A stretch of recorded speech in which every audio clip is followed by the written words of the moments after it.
তো সিডনি এয়ারপোর্টের বিমান চলাচল বন্ধ রাখা হয়েছিল 3 ঘন্টার জন্য, শুধুমাত্র পিঁপড়া দেখার জন্য। গরুর আপনি খোরা রোগের নাম শুনছেন, ফুট অ্যান্ড মাউথ ডিজিজ বলে, সেটা আমাদের দেশে আছে কিন্তু অস্ট্রেলিয়াতে নাই। বিতাড়িত করার জন্য আপনার 10 বিলিয়ন পাউন্ড খরচ করতে হয়েছে ওদেরকে, এবং ওরা মিলিয়ন্স অফ গরু ওদেরকে পুরাইতে হয়েছে। এই প্রথম অস্ট্রেলিয়াতে ডগ স্কোয়াড ডেপ্লয় করা হয়েছিল শুধুমাত্র মাংস এবং মাংস জাতীয় জিনিস ডিটেক্ট করার জন্য।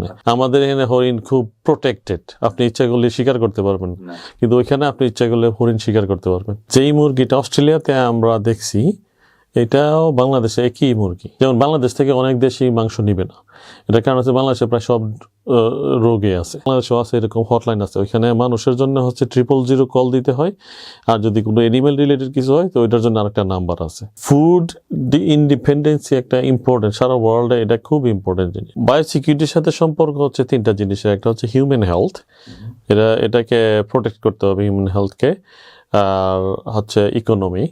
এটা অস্ট্রেলিয়ার livestock industry second largest industry. দর্শক, আজকে আমাদের সাথে উপস্থিত আছেন ডাক্তার আজিজ চৌধুরী, যিনি অস্ট্রেলিয়ার নিউ সাউথ ওয়েলসের ডিস্ট্রিক্ট ভেটেরিনারি। তিনি প্রথম বাংলাদেশি যিনি এই পজিশনে চাকরি করছেন। আমরা আজকে আজিজ ভাইয়ের কাছ থেকে জানবো অস্ট্রেলিয়ার অ্যানিম্যাল হেলথ ইন্ডাস্ট্রি সম্পর্কে, এবং সেটার সাথে বাংলাদেশের হেলথ ইন্ডাস্ট্রিরও কিছুটা তুলনা এবং উন্নয়নে কি করা যায় সে বিষয়ে। স্বাগত আজিজ ভাই আপনাকে আমাদের অনুষ্ঠানে। কেমন আছেন? জি, থ্যাংক ইউ। জি আছি, ভালো আছি। আপনি ভালো আছেন? জি আছি, আলহামদুলিল্লাহ ভালো। তো একদম শুরু থেকেই আমরা শুরু করি। যদি আপনি যখন অস্ট্রেলিয়াতে যান, সে সময় যারা অস্ট্রেলিয়াতে গিয়েছে তারা ফার্স্টে প্রায়োরিটি দিয়েছে অর্থ উপার্জনে। তো সেই জায়গাটা থেকে আপনি শুরুর দিক থেকেই আমি যতদূর জানি যে আপনি আপনার ক্যারিয়ারের পিছনে সময় স্পেন্ড করেছেন, যেটা একটা অনেক চ্যালেঞ্জের ম্যাটার ছিল, যে অস্ট্রেলিয়া অনেক এক্সপেন্সিভ একটা কান্ট্রি। আসলে আমি ওইখানে যাওয়ার পর আমার প্রধান যে টার্গেট ছিল সেটা হচ্ছে শুধু মানি না, শুধু মানির জন্য আসলে আমি অস্ট্রেলিয়া যাইনি, টু বি অনেস্ট। যে আমি আসলে চেষ্টা করতেছিলাম যে আমার প্রফেশনালি আমি কিছু করতে পারি কিনা। সে থেকে যেহেতু আমি ওইখানকার রেজিস্টার্ড ভেটেরিনারিয়ান না, মানে পশু ডাক্তার হিসাবে আপনি হয়তো জানবেন যে ওইখানে গেলে ওদের ওইখানে পরীক্ষা দিয়ে রেজিস্ট্রেশন নিতে হয়, তা না হলে আমি এজ এ ভেটেরিনারিয়ান আমি কাজ করতে পারবো না। তো সেই ক্ষেত্রে আমাদের আসলে জব এবং ক্যারিয়ারের সেক্টরটা অনেক নেরো ছিল, আমাকে বিভিন্ন রকম অড জব করতে হইতো এরকম আর কি। তো কিন্তু পরবর্তীতে একটা সময় আমি চিন্তা করলাম আসলে এগুলো করা যাবে না, আমার ক্যারিয়ারের দিকে নজর দিতে হবে। যেখানে আমি একদম সিটি সেন্টার থেকে একটু দূরে একটা পোলট্রি ইন্ডাস্ট্রির ম্যানেজার হিসাবে অ্যাপ্লাই করি। আলহামদুলিল্লাহ সেটা আসলে হয়ে যাওয়ার কারণে আমি ওইখানে মুভ করি আর কি। আচ্ছা, আমি যতটুকু দেখেছিলাম যে অস্ট্রেলিয়াতে সাধারণত এই ধরনের পোলট্রি ফার্মগুলো একটু শহর থেকে দূরে হয় এবং চারপাশে কোনো জনমানুষ থাকে না। সো একা একাই দেখা গেছে অ্যাজ এ ম্যানেজার হিসেবে মানে আপনাকে ওই একটা নিরিবিলি এলাকায় একাই দিনাতিপাত করা লাগছে। কেমন ছিল সেই সময়টা? ওইটা যদি আপনি হিসাব করেন, আমি বাংলাদেশের কম্পেয়ার করি, আপনি হয়তো জানেন চা বাগানের ম্যানেজারের জব জানেন, এটা অনেক ভালো জব। তো চা বাগানের ম্যানেজার জব একটু রিমোট হয়। তো যেহেতু অস্ট্রেলিয়ার কমিউনিকেশনটা স্পেশালি আপনার ড্রাইভ করে যে কোনো জায়গায় ইজিলি যাওয়া যায় এবং এই বিষয়গুলো ইজি, আসলে খুব একটা ইম্প্যাক্ট পড়ে নাই। টার্গেট ছিল আমার ক্যারিয়ারের দিকে, যে আমি দেখবো যে আমি আমার প্রফেশন থেকে যেন আবার বেশি দূরে সরে না যাই, এটা ছিল আমার টার্গেট আর কি। যেই কারণে আমি ওইখানে মুভ করি।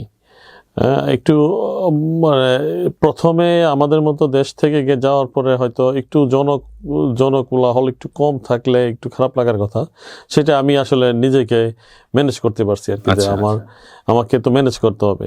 আমি কোনো কালে আমি ফ্রাস্ট্রেটেড ছিলাম না, কারণ একটাই ছিল যে আমি আমার প্রফেশনের দিকে একটু মনোযোগ ছিল বেশি, সেই কারণে আমি অন্য বিষয়গুলোকে একটু কম গুরুত্ব দিয়েছিলাম এই সময়। হ্যাঁ, ওই সময় আমি একটু সোশ্যাল পার্টটাকে আমি একটু কম গুরুত্ব দিয়েছি ওই সময়। চিন্তা ছিল যে আগে ক্যারিয়ারটা আসলে একটু ডেভেলপ করি, তারপর হয়তো বাকি সব হবে। মানে ব্যাপারটা এরকম যে ক্যারিয়ারকে ডেভেলপ করতে হলে কিছু জিনিসে ছাড় দিতে হয়, সেটা সোশ্যাল পার্ট হইতে পারে, এক্স্যাক্টলি, অনেকটা এরকমই যে আমাদের সব কিছু দিয়ে একসাথে সব কিছু পাওয়া যায় না, কিছু না কিছু তো ছাড় দিতে হবে। তো আমি যে কাজটা করতেছিলাম, আমার পরিচিত অনেক বন্ধু বান্ধব ছিল, সবাই বলতেছিল যে আপনি একা একা ওইখানে গিয়ে থাকবেন, কিন্তু আমার উদ্দেশ্য ছিল যে অস্ট্রেলিয়াতে ঢোকার পরই উইদিন উইক অর টু একটা প্রতিষ্ঠানের ম্যানেজার হিসাবে আমি জয়েন করতে পারবো। এটা যারা মাইগ্রেশন নিয়ে অস্ট্রেলিয়াতে গেছে তারা বুঝতে পারে। হয়তো বাংলাদেশ থেকে এক্স্যাক্টলি বোঝা মুশকিল, কিন্তু উইদিন 2 উইকস একটা প্রতিষ্ঠানের ম্যানেজার হিসাবে সরাসরি মুভ করা অনেক টাফ। সেই জায়গাতে আপনার প্রথম জব ইন্টারভিউটা কেমন ছিল? এটা একটা ইন্টারেস্টিং পার্ট।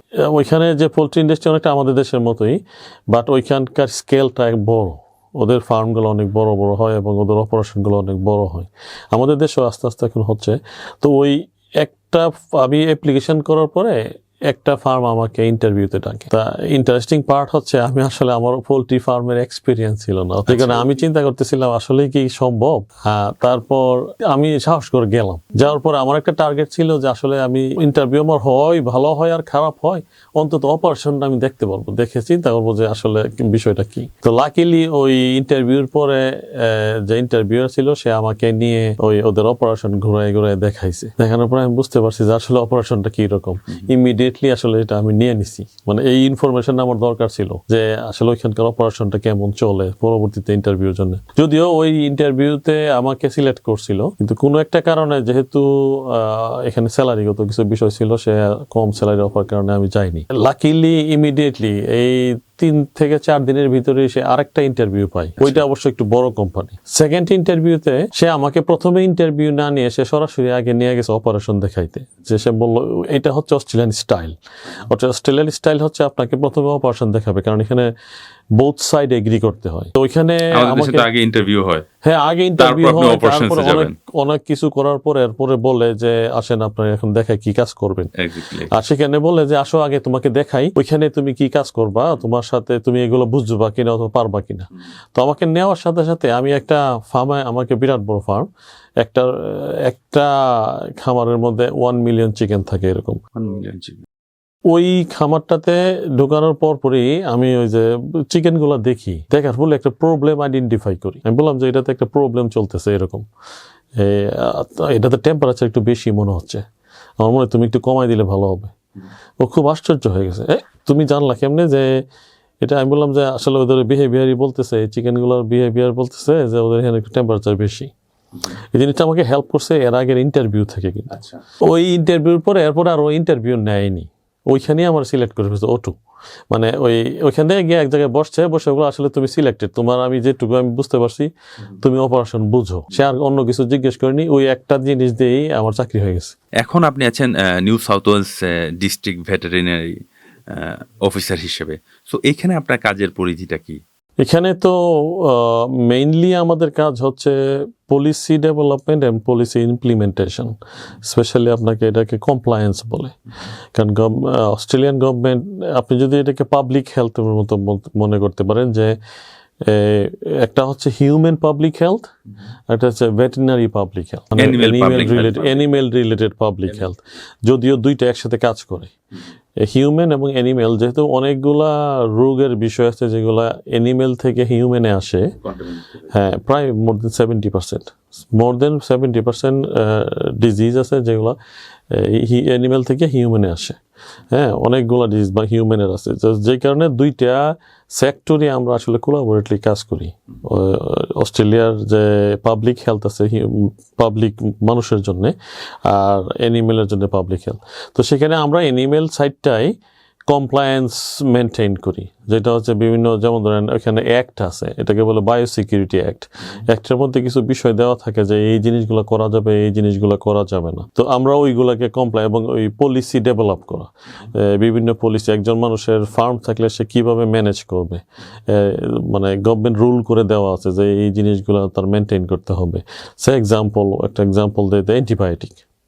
একটা ফার্মে অ্যান্টিবায়োটিক তাকে অ্যান্টিবায়োটিক ইউজ করলে কিভাবে লিমিট করা যাবে, এই জিনিসগুলো দেওয়া থাকে, এগুলো মেনটেন করা হয়। অস্ট্রেলিয়া হচ্ছে একটা কান্ট্রি যেখানে অনেকগুলো ডিজিজ নাই, মানে নাইজেল যে বলতে চাচ্ছে এটা কিন্তু ফ্রি বলে, ফ্রি স্ট্যাটাস, মানে অ্যানিমেলের অনেকগুলো ডিজিজ আছে যেগুলো আমাদের মতো দেশগুলোতে আছে কিন্তু ওইখানে নাই। যেমন উদাহরণ দিয়ে আপনাকে, গরুর আপনি খোরা রোগের নাম শুনছেন, ফুট অ্যান্ড মাউথ ডিজিজ বলে, সেটা আমাদের দেশে আছে কিন্তু অস্ট্রেলিয়াতে নাই। শুধু এটাকে প্রিভেন্ট করার জন্যে আমাদের সিস্টেম প্লেস করা আছে, যে সিস্টেমগুলো আসলে আমরা মানে করি আর কি, মনিটর করি। এখানে সার্ভাইলেন্স সিস্টেম দেওয়া আছে, তারপরে সার্ভাইলেন্স এবং কমপ্লায়েন্স, কিভাবে বলবো এটাকে, যে কারোর যদি কোনো ব্রিচ করে এটাকে, মানে এটার কি বলে, যে আইন ভঙ্গ করে তাইলে তাকে সেভাবে আমরা তার বিরুদ্ধে অ্যাকশন নেওয়া হয়, এরকম আর কি। মানে আমাদের যে আইন আছে যেটা, এটা বলে বায়োসিকিউরিটি অ্যাক্ট, ওইটার আন্ডারে একজন যদি খোরা রোগ হয়েছে সে বুঝতে পারছে, সে কাউকে, সরকারকে জানাইলো না, সরকার যদি জানে তাহলে তার ফার্মের সব অ্যানিমেলকে ডেস্ট্রয় করে দেওয়া হবে। সে এখন যেটা হয় যে অনেক সময় জানায় না, যে আমি জানাবো না, কিন্তু সরকার যদি বুঝতে পারে যে তার এখানে কোনো না কোনো ফর্মে জানবে, যদি জানতে পারে তাকে প্রসিকিউট করা হবে। এই প্রসিকিউটে যদি ইন্ডিভিজুয়াল হয়, মানে পার্সন হয়, তাহলে তার ম্যাক্সিমাম পেনাল্টি হচ্ছে $1 মিলিয়ন। আর যদি আর যদি সে কোম্পানি হয়, অনেক সময় যে মানুষ বিজনেস করে কোম্পানি ফর্ম করে, ওই কোম্পানি ফর্ম করা হয় তাহলে ম্যাক্সিমাম $2 মিলিয়ন অস্ট্রেলিয়ান ডলার তার জরিমানা হবে। আমরা যখন অস্ট্রেলিয়াতে যাই তখন দেখা গেছে যে বিমানেই একটা কার্ড দিয়ে দেয়া হয় যে আপনার কাছে কোনো প্রাণী জাতীয় কোনো পণ্য আছে কিনা বা মাংস আছে কিনা। হ্যাঁ, সো এইটাও কি সেই বায়োসিকিউরিটির একটা পার্ট? এটা খুব ইম্পর্টেন্ট একটা পার্ট।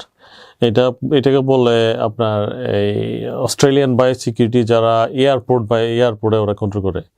হ্যাঁ, এই কন্ট্রোল করার পর্যায়ে এর একটা উদাহরণ আছে, রিসেন্টলি গত 2 বছর আগের ঘটনা। ইন্দোনেশিয়াতে এই খোরা রোগটা দেখা দেয়। খোরা রোগ এবং সাথে আরেকটা রোগ ছিল, এটাকে বলা হয় LSD, লাম্পি স্কিন ডিজিজ। এটা আমাদের দেশেও আছে, 2টা ডিজিজই আমাদের দেশে আছে গরুর ক্ষেত্রে, কিন্তু অস্ট্রেলিয়াতে নাই।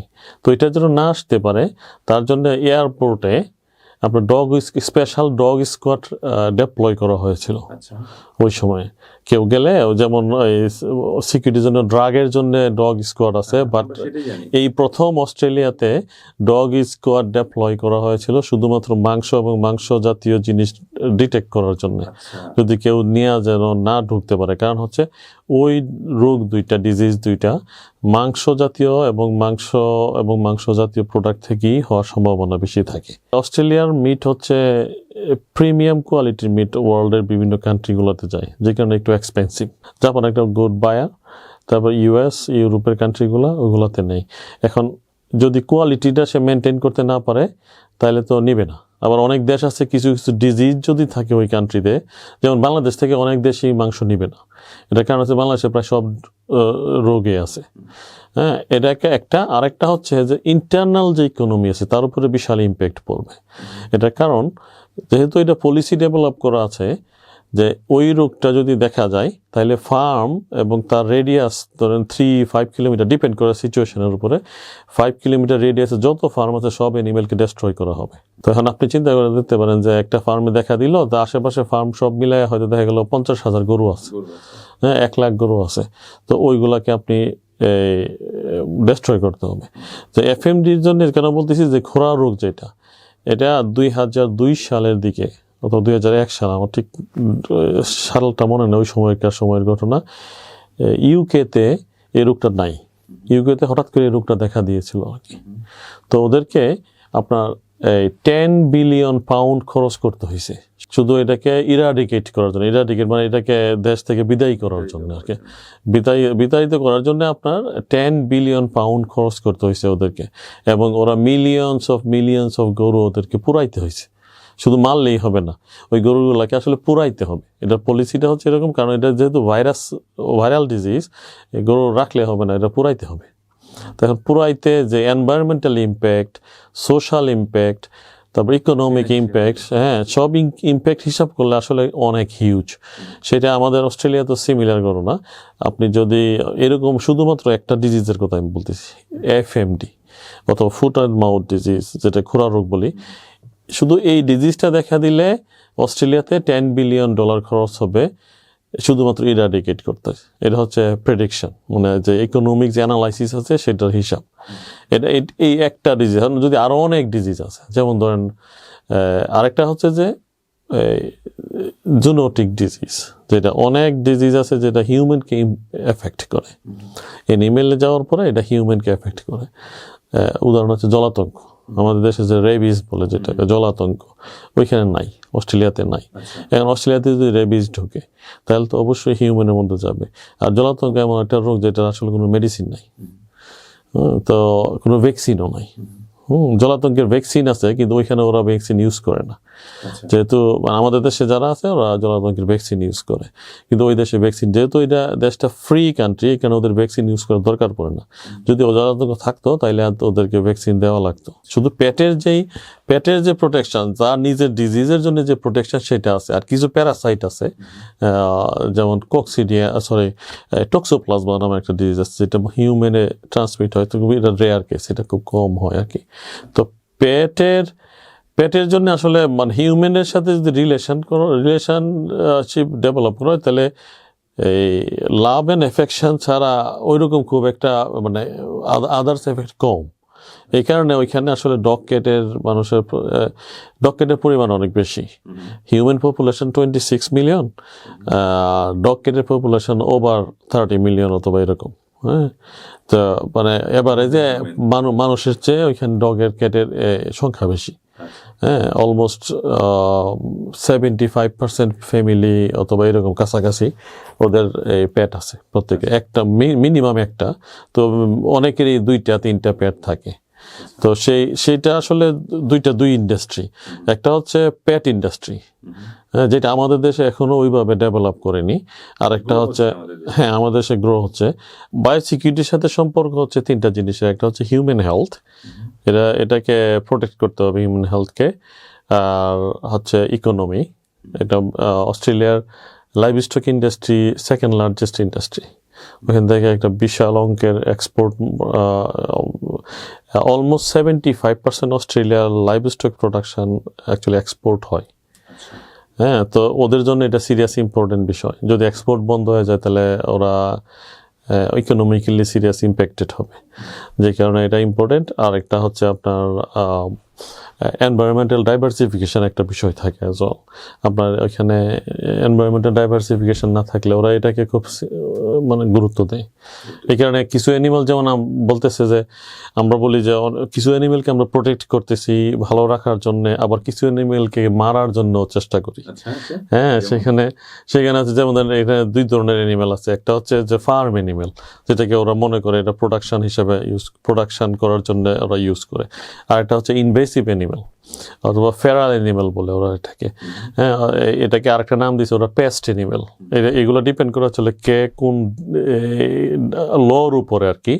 এক এক সময় কিছু অ্যানিমেলকে ওরা নাম দেয় পেস্ট অ্যানিমেল। একটা উদাহরণ দেয়, হ্যাঁ, এটা হচ্ছে যে ইন্ট্রোডিউসড হয়েছে আর কি। কোনো একটা সময়ে কেউ হয়তো নিজের পেট হিসাবে একটা রেবিট নিয়ে গেছে, সেটা হয়তো 17th সেঞ্চুরির ঘটনা। ইউরোপ থেকে পেট নিয়ে গেছে, রেবিট পেট। একটা সময় সে মনে করলো আমার রেবিটে আমার খামারে ছাড়লাম, এটা কোনো কারণে এসকেপ করছে, আস্তে আস্তে প্রোডাকশন দিতে এটা হ্যাঁ এখন এমন পরিমাণ হয়েছে, এখন এটার পেছনে ওরা মিলিয়নস অফ ডলার খরচ করতে শুধুমাত্র কন্ট্রোল করার জন্য। রেবিট কন্ট্রোল করার জন্য hundreds of millions of dollar ওরা প্রতি বছর খরচ করে শুধুমাত্র এটাকে। এটা বিভিন্ন রকমের পলিসি। একটা হচ্ছে আপনার বিভিন্ন পয়জন দিয়ে ওদেরকে কিল করা হয়, হ্যাঁ, খাদ্যের সাথে পয়জন মিশিয়ে কিল করা হয়। এটা ফার্ম লেভেলে করা হয়। আর গভর্নমেন্ট লেভেল থেকে যেটা করা হয়, একটা ভাইরাস আছে, এটাকে বলে রেবিট হেমোরেজিক ডিজিজ ভাইরাস।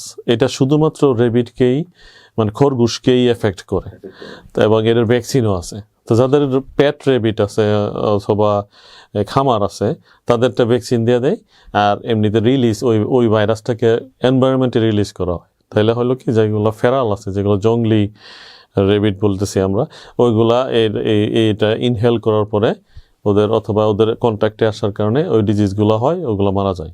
যদিও পপুলেশন একদম ওয়াইপড আউট হয় না, একদম শেষ হয় না, কিছু থেকে যায় আবার হয় আবার করে এরকম এরকম আরো অনেক অ্যানিমেল আছে যেগুলাকে ওরা পেস্ট বলে। একটা হচ্ছে যেমন আমাদের হরিণ আছে, আমাদের এখানে হরিণ খুব প্রোটেক্টেড, আপনি ইচ্ছা করলে শিকার করতে পারবেন, কিন্তু ওইখানে আপনি ইচ্ছা করলে হরিণ শিকার করতে পারবেন, কারণ ওইখানে অনেক ধরনের হরিণ আছে। আমাদের তো আসলে মেইনলি চিতল হরিণ, যেটা ওই যে ডট ডট যেটা হয়, ওইখানে আরো কয়েক রকমের হরিণ আছে, চিতলও আছে, হ্যাঁ চিতলও আছে, তারপরে এটা ফেলো হরিণ বলে আরো কয়েক রকমের হরিণ আছে, এগুলো সাইজও একটু বড় হয়। তো এর অনেক শিকারী আছে, যেমন আমিও আসলে শিকার করি। হ্যাঁ আমার লাইসেন্স আছে, হ্যাঁ আমার ফায়ার আর্মস লাইসেন্স, এটাকে ফায়ার আর্মস লাইসেন্স বলে, আমার ফায়ার আর্মস লাইসেন্স আছে। তো এই আপনি ইচ্ছা করলে শিকার করতে পারবেন, যদি আপনার লাইসেন্স থাকে আর আপনার পারমিট থাকে আপনি ইয়ে করতে পারবেন। তো ওইটাকে আবার একজন তো শিকার করেই, তারপরে আবার গভর্নমেন্ট এই সেম জিনিস মিলিয়নস অফ ডলার খরচ করে বিভিন্ন প্রজেক্ট হাতে নেয় যে ওদেরকে শ্যুট করে, হেলিকপ্টার থেকে শ্যুট করে। তারপরে এরকম মানে এই কিছুদিন আগে আমাদের সিডনির পাশেই ব্লু মাউন্টেন নামে একটা জায়গা আছে, আপনি হয়তো চিনবেন, ওইটার আশেপাশে হরিণ শিকার করা হয়েছে, ডেস্ট্রয় করা হয়েছে হেলিকপ্টারের মাধ্যমে। হ্যাঁ আমাদের অফিস থেকে কিছু ট্রেন শুটার আছে যারা ওই হেলিকপ্টার থেকে শ্যুট করে অভ্যস্ত। হ্যাঁ তো ওরা ওইটা দিয়ে কন্ট্রোল করা হয় আর কি হরিণকে। আবার আরো কিছু যেমন ফেরাল পিগ আছে, হ্যাঁ ওই পিগ হরিণ ওইগুলাকে কন্ট্রোল করে। এবং ফেরাল গোট আছে, ছাগল, হ্যাঁ ছাগলও আছে যেগুলো আসলে বনে জঙ্গলে থাকে, এটাও ওরা কন্ট্রোল করতে চায়। ছাগল আবার খামারেও আছে, আবার বনে জঙ্গল আছে, বনে জঙ্গলে যেগুলো থাকে ওইগুলাকে ওরা আসলে যেহেতু ক্যাচ করা টাফ, এই কারণে ওরা ওইভাবে ওই হেলিকপ্টার দিয়ে শুট করে ওরা মারতে হয় আর কি, এরকম মানে এক্সপেন্সিভ বিষয়টা আছে, অনেক এক্সপেন্সিভ যেটা ওরা করে। তো ওই যে বললাম যে দুইটা সাইড, একটা হচ্ছে আপনি ফার্ম গ্রো করলেন অথবা অ্যানিমেলের প্রোটেক্ট করলেন, আর একটা হচ্ছে কিছু অ্যানিমেলকে আপনি বাদ দিতে হবে।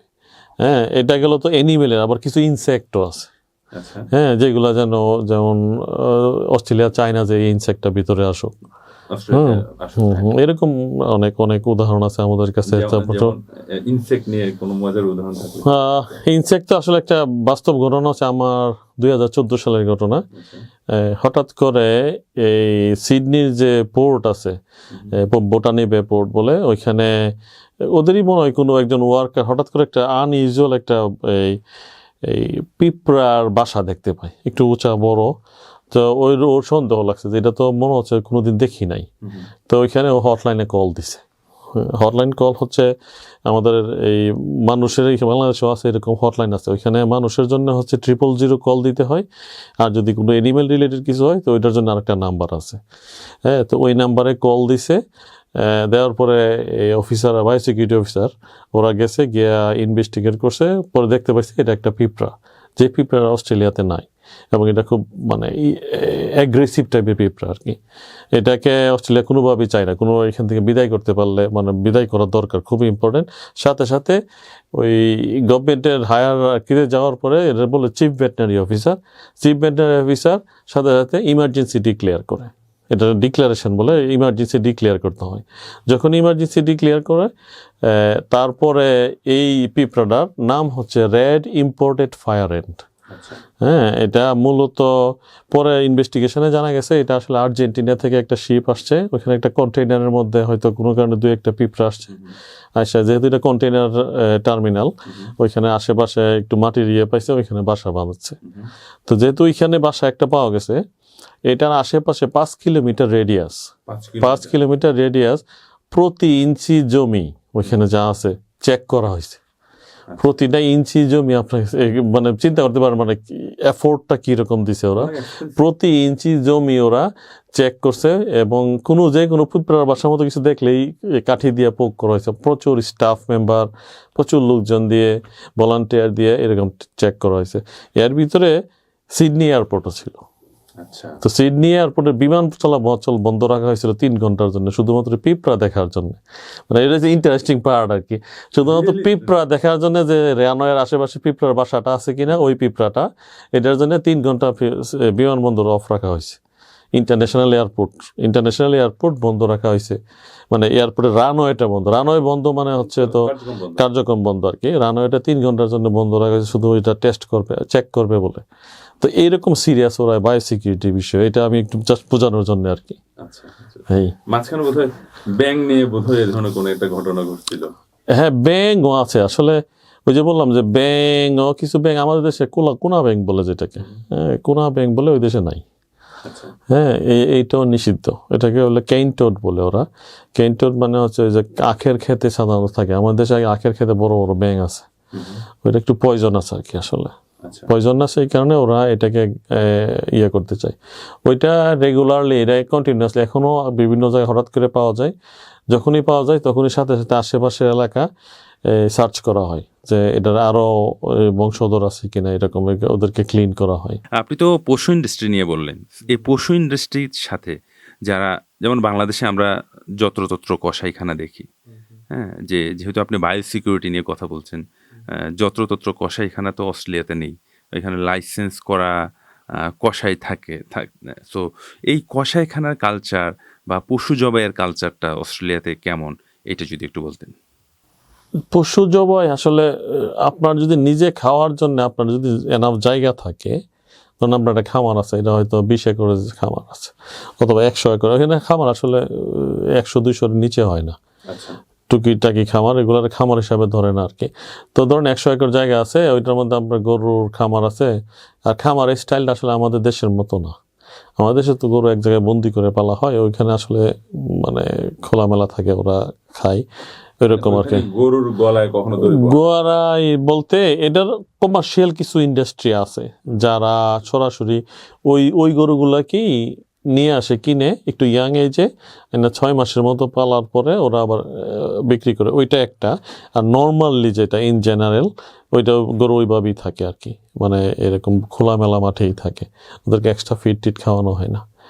তো যেটা বলতেছিলাম যে ওই চাইলেই আপনার যদি কখনো কেউ যদি মনে করে যে আমি মাংস বিক্রি করবো, তাহলে অবশ্যই তাকে লাইসেন্স করা প্রিমিসে নিতে হবে। লাইসেন্স করা প্রিমিস বলতে যেটা বোঝায়, মানে ওই যে আপনি যেটা বললেন কসাইখানা, ওইখানে কসাই, শুধু কসাই না, ওইখানে মানে পুরো লাইসেন্স করা থাকতে হবে। লাইসেন্স করা প্লান্ট ছাড়া কেউ এটা মার্কেটে এই মাংস মার্কেটে বেচতে পারবেন না। এটা ফুড চেইনে, মানে যেটাকে বলে ফুড চেইনে যাবে না। ফুড চেইনে মানে পাবলিক এখান থেকে কিনতে পারবে না, যদি কিনে তাহলে তার জন্য বিশাল পেনাল্টি। হ্যাঁ, এটা নিষেধ আর কি। তো যে কারণে ওইখানে এই অ্যাবেটরগুলোতে বললাম না যে বায়োসিকিউরিটি পার্ট হিসাবে ওই যে অ্যাবেটর বা কসাইখানা যেটা বলতেছেন, ওইখান থেকে ওর কিছু র্যান্ডম স্যাম্পল নিয়ে নেই আমরা। হ্যাঁ, গভর্নমেন্ট র্যান্ডম স্যাম্পল নিয়ে বিভিন্ন বিষয়ের উপর টেস্ট করা হয়, এটাকে সার্ভাইলেন্সের পার্ট বলে, মানে কন্টিনিউয়াস সার্ভাইলেন্স যেটাকে বলেই। এটা আমরা ওইখানে যেমন ধরেন কিছু লিভার নিয়ে গেল অথবা বিভিন্ন বডির পার্ট নিয়ে ওইখানে টেস্ট করা হয়, অনেক ধরনের টেস্ট হয়, তার মধ্যে 2-1টা হচ্ছে যেমন ধরেন কেমিক্যাল টেস্ট হয়, ওইখানে ওই অ্যানিমেলে আসলে কোনো কেমিক্যাল দ্বারা এফেক্টেড কিনা, যেই কেমিক্যালটা হিউম্যান হেলথের জন্য ভালো না। যেমন ধরুন লেড, সে এক্সাম্পল লেড, সীসা। হ্যাঁ, লেড যদি ওইখানে একটা লেভেল আছে, ওই লেভেলের চেয়ে যেটা অ্যাকসেপ্টেড লেভেল, যেটা হিউম্যান হেলথ এফেক্ট করে না, এই লেভেলের উপরে পাইলে সাথে সাথে এটা ওই যেই ফার্ম থেকে এই গরুটা আসছে, ওই ফার্মে সরাসরি, মানে ওই এলাকার যে ভেটেনারিয়ান, সে এক্সাম্পল আমি হচ্ছে একটা এলাকার ভেটেনারিয়ান, তো আমার কাছে সরাসরি নোটিফিকেশান যাবে যে এই ফার্মে একটা র্যান্ডমলি আমাদের স্যাম্পলের সাথে এরকম আসছে, অ্যান্ড ফার্দার ইনভেস্টিগেশন দরকার। তখন আমাদের স্টাফ যাবে গিয়ে ওদের ইনভেস্টিগেশন, ওইখানে হয়তো দেখা গেল 1000 গরু আছে, 500 গরু থাকতে পারে, 100 গরু থাকতে পারে। তো ওদের সবগুলো গরু থেকে ব্লাড নিয়ে আসা হবে, ব্লাড নিয়ে এসে টেস্ট করা হবে যে কোন গরুটার লেভেল হাই। কোনো কারণে হয়তো ওই খামারটাতে কেউ লেড কোনো অ্যাক্সিডেন্টালি খাইছে, অনেক সময় তো লেড পেইন্ট আছে, ব্যাটারি আছে, ওগুলো থেকে লেড খাওয়া হয়েছে। তো যেই গরুগুলো খাইছে তাদের লেড লেভেল হাই আসবে।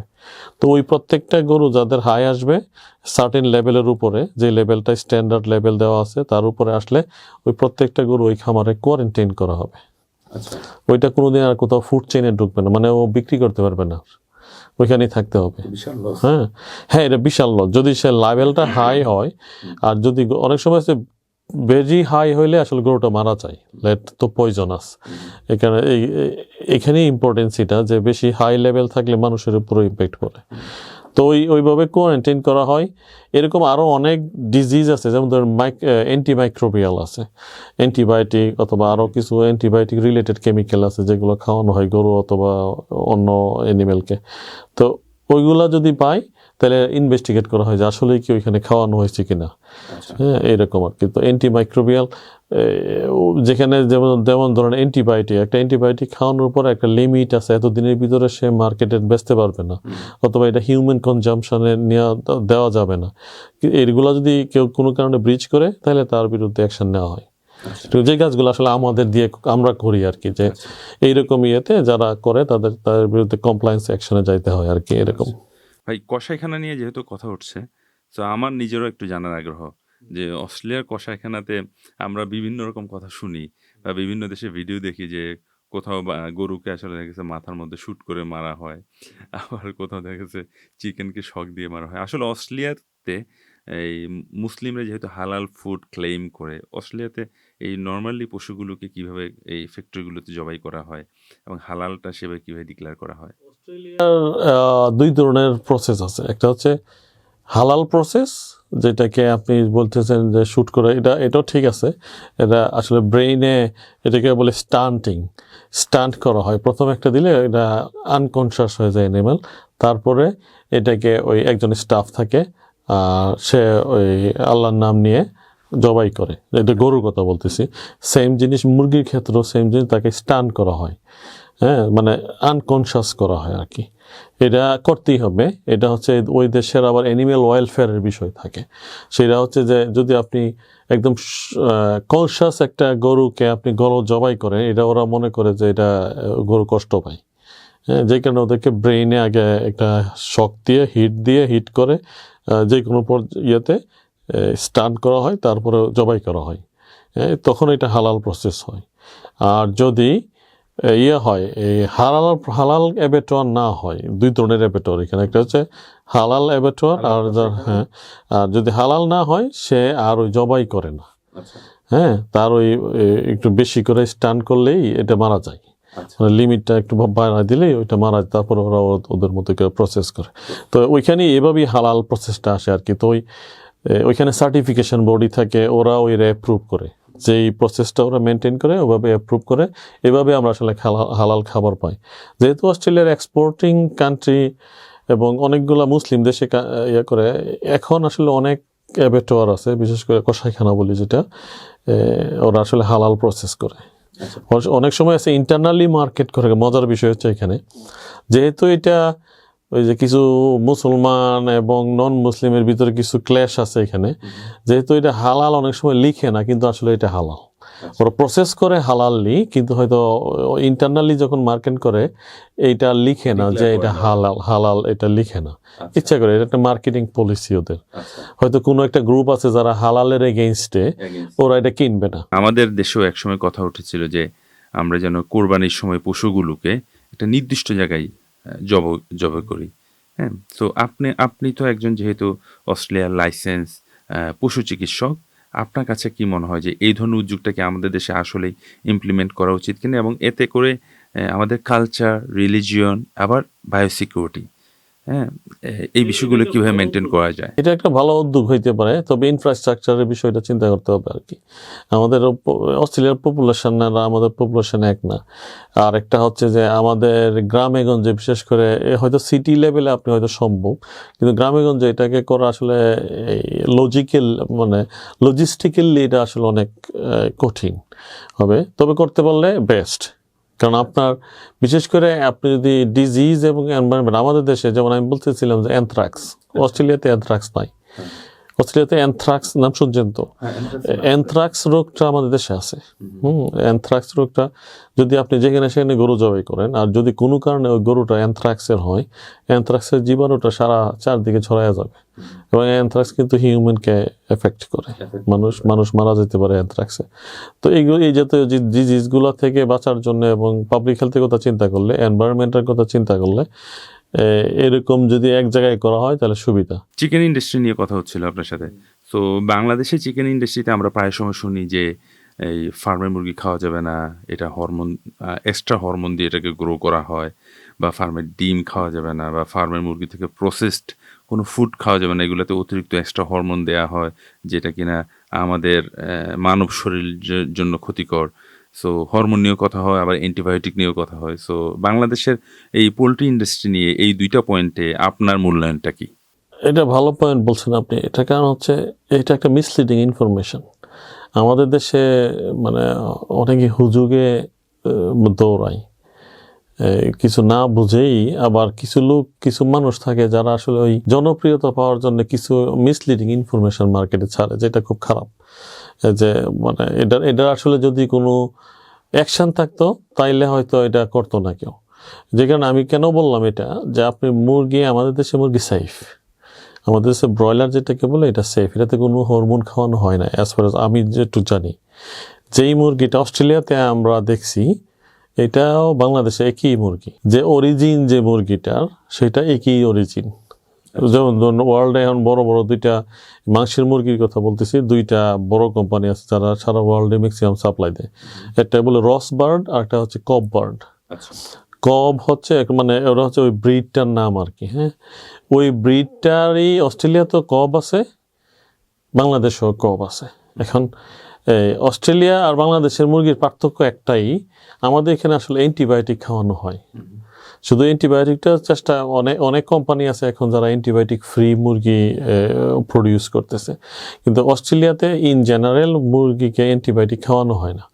এটা মানে লিমিটেড পর্যায়ে নিয়ে আসা হয়েছে আর কি, যেন কোনো কারণে মানে অ্যান্টিবায়োটিক যত কম খাওয়াই সম্ভব। সেইটা হয়তো একটা ডেভেলপের একটা জায়গা আছে আমাদের দেশে, যে অ্যান্টিবায়োটিক কম খাওয়ায় মুরগি প্রোডাকশন দেওয়া। আর যে হরমোনের বিষয়ে যেটা বলেন, এটা আসলে ট্রু না। হ্যাঁ, কারণ আমাদের দেশে আসলে ওই যেটা বললাম যে হরমোন দেওয়া হয় না।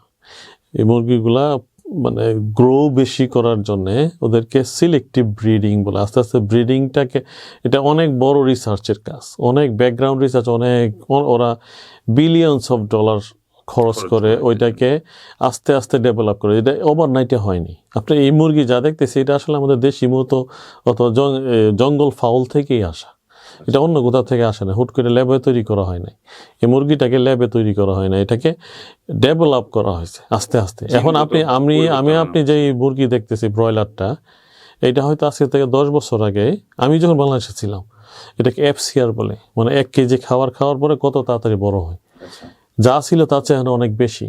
এই একই মুরগি কিন্তু কি হয়েছে এটাতে, যে ওরা এটাকে এমনভাবে আরও এটা তো কন্টিনিউয়াস প্রসেস, আরও ডেভেলপ হচ্ছে। এক সময় হয়তো দেখবো যে আমার মুরগি বিশাল বড় মুরগি হচ্ছে, কারণ এটা আস্তে আস্তে ডেভেলপ করা হচ্ছে। তো এই প্রসেসটাকে অনেকে এটাকে মিসলিড করে বলে যে হরমোন খাওয়ানো এসে, এইগুলো আসলে এটা অনেকের ভিতরে এটা কাজও করে। ইভেন যারা খামারি ওরাও বোঝে না, কারণ ওরা আসলে এই বিষয়ে নলেজ নাই। আর আমাদের দেশের সিস্টেমটা আসলে ডেভেলপ করা নাই যে ওরা বুঝবে। হ্যাঁ, যেই কারণে ধরো ছোটখাটো খামালি, আমি এবার আসার পর অনেকে প্রশ্ন করছে, আমি কি এখন মুরগির এই তাড়াতাড়ি বাড়ার জন্য কিছু খাওয়াইতে পারবো? কোনো হরমোন টরমোন? আমি হরমোন তো খাওয়াই না, পাবা কোথায়? কিন্তু মার্কেটে হরমোন পাওয়া যায় না যে হরমোন খাওয়াইলে মুরগি বড় হবে, এটা তো পাওয়া যায় না আমি যতটুকু জানি। তাহলে এটা আসলে অবাস্তব জিনিস, এটা আসলে মিসলিডিং। আমি বলবো যে বাংলাদেশের যে ব্রয়লার মুরগি এটা টোটালি সেফ, যদি কেউ কনসাস থাকে অ্যান্টিবায়োটিকের বিষয়ে, সেইটা আমি আর বলতে পারবো না, কারণ এটা আসলে অ্যান্টিবায়োটিক খাওয়ানো হয়। আমার জানা মতে অনেক অ্যান্টিবায়োটিক খাওয়ানো হয়, সেটা ছাড়া অন্য কোনো প্রবলেম আমার কাছে মনে হয় না। মানে অ্যান্টিবায়োটিক যেহেতু বেশি খাওয়ানো হচ্ছে, তাহলে নিশ্চয়ই এই মুরগিগুলো রোগে আক্রান্ত হওয়ার পসিবিলিটি বেশি, বা তাদের রোগ প্রতিরোধ ক্ষমতা। হ্যাঁ, ওদের রোগ প্রতিরোধ ক্ষমতা কম। যেহেতু বলছে যে এই মুরগিগুলোই আবার অস্ট্রেলিয়াতে সেম মুরগি অস্ট্রেলিয়াতে, তাহলে ওইখানে এত অ্যান্টিবায়োটিক দেওয়া হচ্ছে না, বাংলাদেশে মুরগিতে এত অ্যান্টিবায়োটিক দেওয়া। এটার বড় কারণ হচ্ছে ওইখানে যে মুরগি পালা হয় সেটা হচ্ছে এনভায়রনমেন্টাল কন্ট্রোল হাউসে পালানো হয়, মানে কন্ট্রোল হাউস যেটাকে বলে। ওইখানে বাইরের কোনো কিছু মানে বাতাসও ঢুকে না, বাতাস যেটা ঢুকবে এটাও কন্ট্রোল করে ঢুকানো হয়, তো রোগ আসার সম্ভাবনা থাকে না। মানে মেন জিনিস হচ্ছে এটা যে বাইরে থেকে তো রোগ তো ছড়াবে এক জায়গা থেকে আরেক জায়গায়। কিন্তু আমাদের দেশে আপনি যদি দেখেন মোর দেন 90% খামার হচ্ছে ছোটোখাটো খামার, খোলামেলা, এই মানুষ যাচ্ছে আসা যাওয়া করতেছে, কোনো ঠিক ঠিকানা নাই, তো রোগ তো ছড়ানো খুব ইজি। যেখানে ওইখানে আসলে রোগ ছড়ায় না। আর যেহেতু অনেক রোগ অলরেডি নাই, আমি আপনার বলতেছিলাম অনেক রোগ নাই, তার মধ্যে মুরগির রোগও কিন্তু আছে। মুরগির বার্ড ফ্লু আছে, নিউ ক্যাসেল ডিজিজ নামে একটা আছে, এই জাতীয় রোগ অনেকগুলো রোগ নাই। যেহেতু নাই অলরেডি, ওইখানে এই রোগগুলো হবে না। যেগুলো হওয়ার কথা এগুলোকে বায়োসিকিউরিটি, স্ট্রং বায়োসিকিউরিটির কারণে, বায়োসিকিউরিটি দুই ধরনের, একটা হচ্ছে ন্যাশনাল ওয়াইজ বায়োসিকিউরিটি, আর একটা হচ্ছে ফার্ম বায়োসিকিউরিটি বলে। ফার্ম বায়োসিকিউরিটি স্ট্রং হওয়ার কারণে এই ডিজিজগুলো ওরা প্রিভেন্ট করতে পারে, যেটা আমাদের দেশে এখন করতেছে। কিছু কিছু বড় বড় কোম্পানি যারা কন্ট্রোলড হাউস করতেছে, ওদের কিন্তু অ্যান্টিবায়োটিক ফ্রি মুরগি অলরেডি প্রোডাকশন হচ্ছে বাংলাদেশে। এমন না যে বাংলাদেশে হয় না, হচ্ছে, কিন্তু সেটার জন্য যে ইনফ্রাস্ট্রাকচার, যেটার জন্য যে এক্সপেন্স, এটা আপনি সাধারণ ফার্ম দিয়ে সম্ভব না। মানে এক্সপেন্সিভ এবং বড় স্কেলে না গেলে আপনি এটা সম্ভব না এই দেশে। নিউ সাউথ ওয়েলস এবং মেলবোর্নে, ভিক্টোরিয়াতে কয়েকটা ফার্মে হঠাৎ করে এভিয়ান ইনফ্লুয়েঞ্জা দেখা যায়, যেটা হচ্ছে highly pathogenic to bird but not highly pathogenic to human.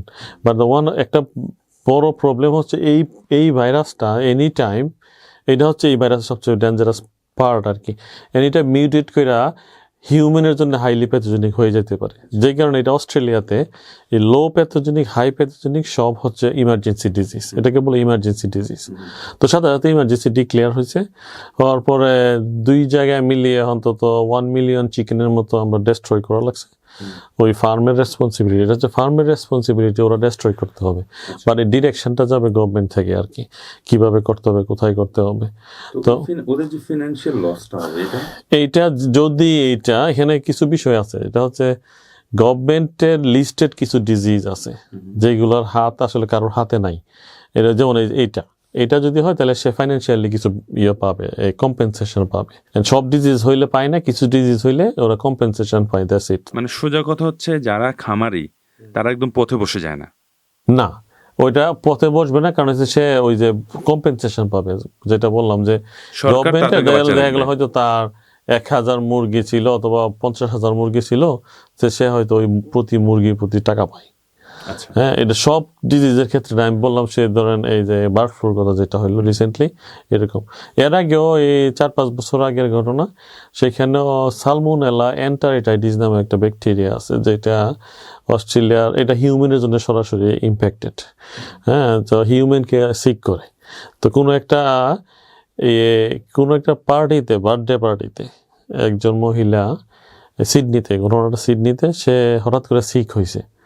তো পরে যখন সে হসপিটালে ভর্তি হইলো, আমি এটা রিলেট করতেছি আপনার সাথে, ইন্টারেস্টিং পার্ট।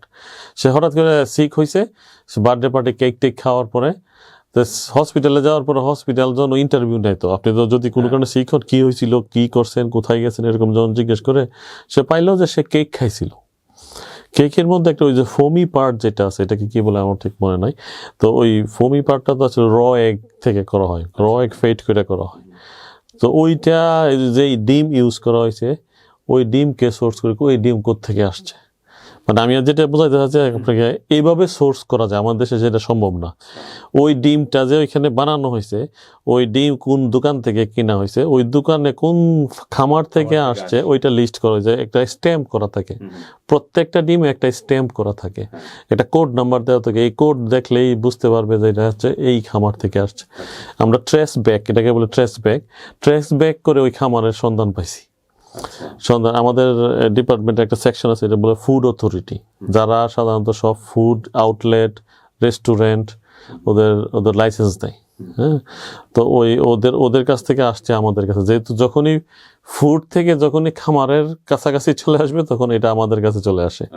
হ্যাঁ, তখন আমরা ওই খামারে কোয়ারেন্টাইন করা, ওই খামারকে ডেস্ট্রয় করা।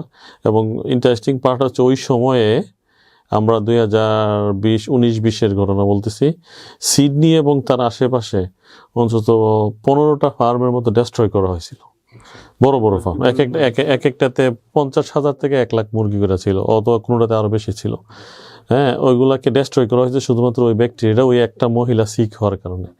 ওই এক মহিলা সিক হয়েছে, ওইখান থেকে ওই একটা ফার্মে গেছে, ওইখান থেকে আবার ট্রেস ফরওয়ার্ড বলে এটাকে, মানে ওই ফার্ম থেকে অন্যান্য বিভিন্ন ফার্মে ওরা ডিম নিছে, অথবা কোনো কারণে একটা ইকুইপমেন্ট নিয়ে গেছে, ধার করছে, তো ভাড়া নিছে, অথবা কোনো একটা ওয়ার্কার এই ফার্মেও কাজ করছে, আবার অনেক দূরে ফার্মে কাজ করছে। এরকম রিলেশন করতে করতে পাওয়া গেছে, এরকম 10-15টা ফার্ম পাওয়া গেছে, সবারটা ডেস্ট্রয় করা লাগছে। ডেস্ট্রয় করার পরে ওই ফার্মগুলাকে একটা প্রসেসের মধ্যে দিয়ে প্রায় 1 বছরের একটা প্রসেসের মধ্যে দিয়ে ডিসইনফেক্টেড দিয়ে ফাইনালি ডিক্লেয়ার করা লাগছে যে এটাতে আর এই জীবাণুটা নাই।